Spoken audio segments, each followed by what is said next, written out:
In this episode of An Engineer's Journey, I interview Sarah Grabinski. She studied materials engineering at Penn State University.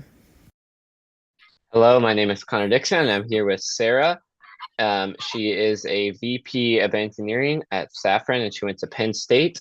Sarah, what inspired you to be an engineer, and why did you choose your specific field of engineering?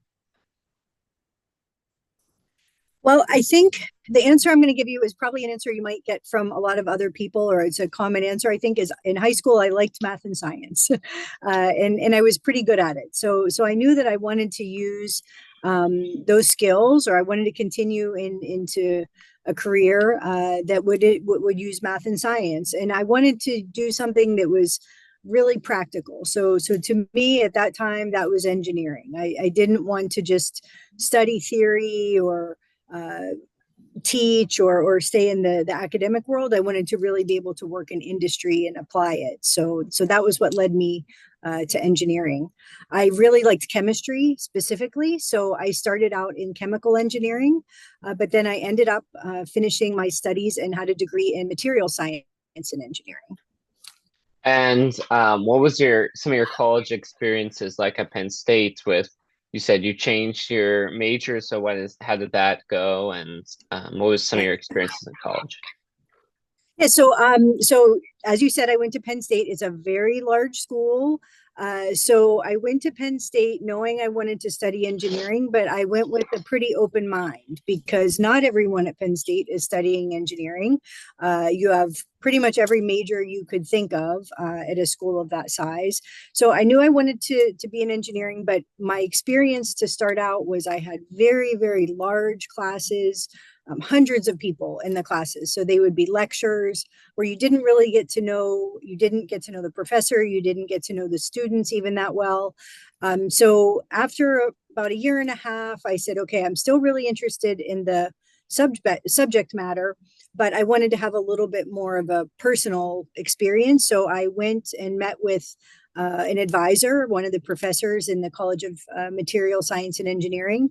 And that was what really led me to change my major, that it was a little bit of a smaller group. I ended up graduating with only 12 people that had the same degree as me, which is tiny in a school of that size. So I was able to adapt, in a school with tens of thousands of students to still find a very personal experience. So it was a good, well-rounded experience.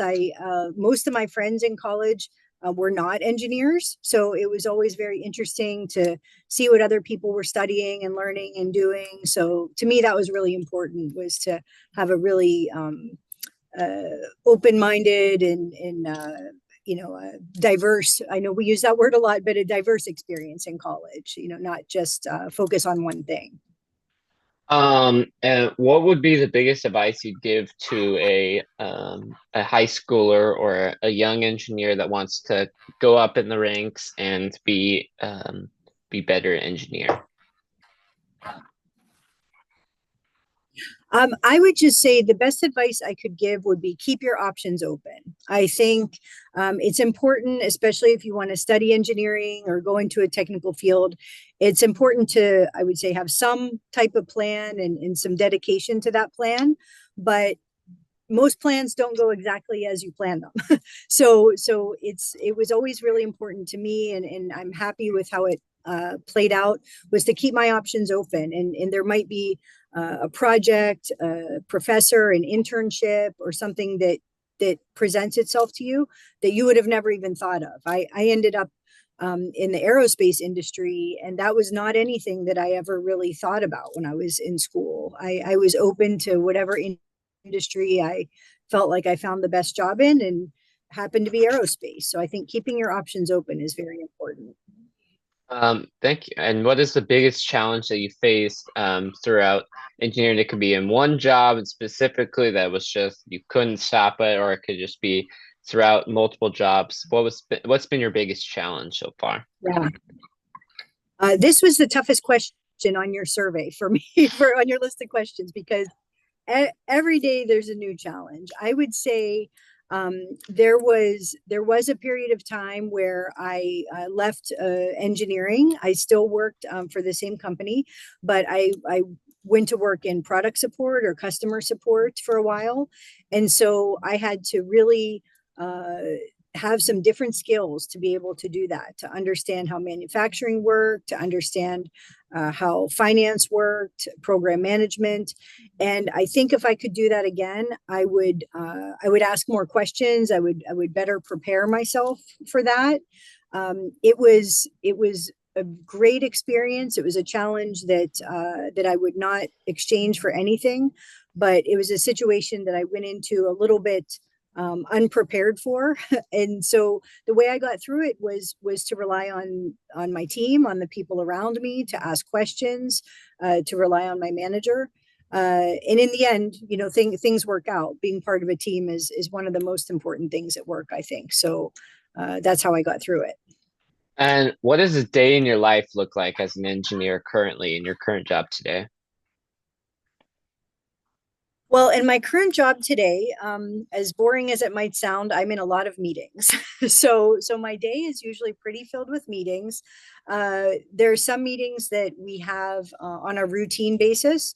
So we'll follow certain programs, certain projects, and get status updates on a weekly or monthly basis. But in meetings like that, it's my job to make sure that the team has what they need to do their job. Do they have enough people? Do they have the right equipment? Do they have the right software? Do they have enough time? So I'm there to help. So in these meetings, sometimes I'm just getting information so that I can be prepared to speak with a customer or someone else in the organization. And other times we use these meetings to make decisions. So sometimes we have to make a decision on how we're going to propose a product design to the customer, how we're going to solve a technical problem. So even though it's meetings, they're very much meetings that there's a lot of participation. It's not just like sitting and listening to someone in a lecture all the time. So a lot of listening and a lot of decision making, I would say, are two things I do every single day. And what do you think a high schooler that is trying to get into college and looking at different colleges, what do you think they should look for in an engineering college, and what are the things that stand out to you for a good engineering program in college? I think kind of back to what I said before, I think having options is good. If you jump into something that's very narrow or very specialized from day one, you kind of limit your options at that point. So I would say, that doesn't mean you have to go to a big school. I think a lot of smaller schools have options as well. So having options is important, and just like I said, keeping your options open and never being afraid to ask questions. I think part of engineering is just being curious, and that could be being curious about technical topics, but it can also just be about asking other people about their experiences. So if you're starting to think about what schools you'd like to go to, I think just the way you're speaking with me and with other people that are in the career world right now, it would be good to talk to other students and hear what their experience is like. How is your field of engineering changing, and not just aerospace, but your current job changing with with AI and advancements of computers and robotics? How is it changing? Um, I would say, first of all, in a good way. I think Mhm. all the things you mentioned, AI, robotics, they help us move faster. Uh, but I think the key word with that is they help us. So in the field I'm in, and I would say this more generally as well, I think robotics, AI are there to process data, to help us view things more quickly, but to still help us make good engineering decisions. They're not being used to replace human activities. I mean, in some cases on the manufacturing side, they can be, but it's also helps health and safety issues, removes risk and danger from people's jobs in manufacturing. So I think used the right way, these are very powerful things that are really making a difference in aerospace and in other areas of engineering. And what do you think is something that you think is super exciting in your field of engineering or fun or interesting that not a lot of people know about and people that aren't engineers don't know anything about? That's a tough one. I think right now, being in aerospace, it's an interesting time because there is, I would say, a general interest in the world to understand more about the environment and how is air travel impacting that in a negative way, unfortunately. So a lot of people want to travel more responsibly, whether that's by train, by electric vehicles, whatever it may be. So I think there's a lot going on in the aerospace world right now to really make sure that our carbon footprint is being reduced, not just by the end product, but by how we manufacture as well. So I think a lot of times there's not too much focus on that, but there are a lot of really good things going on in the industry with regards to energy usage and reducing our carbon footprint. And if you weren't an engineer, what do you think you would do as a career, or would you have more a hobby that you would do more often? What do you think you would do if you weren't an engineer? Um, I'd spend more time outside, that's for sure. I definitely have an office job, so I do come to a site 5 days a week. I have some flexibility to work remotely, but that was just kind of my quick answer to say I'd spend more time outside. I think as a job, I would definitely still want to be working as part of a team, managing a team. That's my favorite part of my job is really being able to organize a team, develop it, see people grow, solve problems. So I get to do that a lot as an engineer, but I think there could be uh, other types of jobs where I would have this teamwork situation that I really get a lot of satisfaction out of. So I hope that I'd be able to apply those skills. If I didn't work at all, if I was retired or really just got to dig into a hobby, it would probably be again on the theme of outdoors. I really like to run. I know you said you had some cross country Mm-hmm. practice this morning. Mm-hmm. It's early for you there, but I really like to balance my time in the office and my work with running outdoors, hiking, that type of thing. Yeah, so I know you're in France right now, but that's not where you were born or where you live your whole life. Yes. So what is the motivation behind moving such a far way and moving you move often. So what is your motivation behind moving so often? Is because your work Yeah. or other outside ideas? Well, um, I don't know if I ever really knew that I wanted to move so much, but given the opportunity, every time I had the opportunity to move, I said yes. So right out of school, graduating Penn State, I moved to Southern California. I worked for what was C&D Aerospace at the time in Huntington Beach.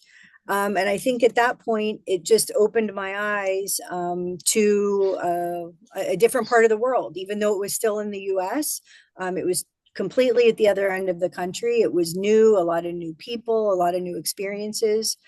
So working for that company at the time, we had a lot of sites around the country, around the world. So work really gave me the opportunity to move, and I was always just very open minded and interested. So I lived not only in California, but I lived in Montreal for a couple of years. I lived in Seattle for 4 years. Moved back to California, but to the Central Coast, so the San Luis Obispo area, and then back down to Southern California. And then in 2018, I was working for Zodiac Aerospace at the time, and which is a company that had a headquarters in France. And we were purchased by Safran, that is headquartered in France. And so at that point, I had done a lot of these moves in the US and in Canada. And so I just spoke with my management and with human resources. And I said, hey, we work for a very big international company. If there was ever an opportunity to move abroad, I might be interested. And I didn't really specify what country or say specifically France. I knew there could be a pretty good chance that it was in France because it was a French company. And so then in 2023, there was a job that opened up here that met my background, my experience, and it was just really being in the right place at the right time. But it was a job that I was really able to apply my experience to, and I was ready to take on the challenge. Did So you it's learn, been about a year and a half now. So, yeah. did you learn French before you went to live there, or have you had to learn it now that you're living there? Um, I'm still learning it. So I started a little bit of training before I came, but it's hard for me. It was difficult to just learn from a book and not be able to really practice too much. So once I got here, I started taking lessons, and I work with French people every single day in the office. I'm sharing an office with French people. There's only at this time one other American expat working here. So I'm immersed in the French language every day. It is very difficult. I would say it's the biggest challenge I have living here, but I'm still working on it. So and really, nearly everyone here, everyone that I'm working bilingual at least, I mean, speaks very good English. So most of our work or all of our work is really done in English in aerospace. So that's how I've been able to do it without being fluent in French. All right, thank you, Sarah. Thank you, everyone, for watching. That'll be all. If you like this episode of An Engineer's Journey, don't forget to like and subscribe. Comment if I should do season 2, and comment any additional questions you'd like me to ask. That'll be all. Bye-bye.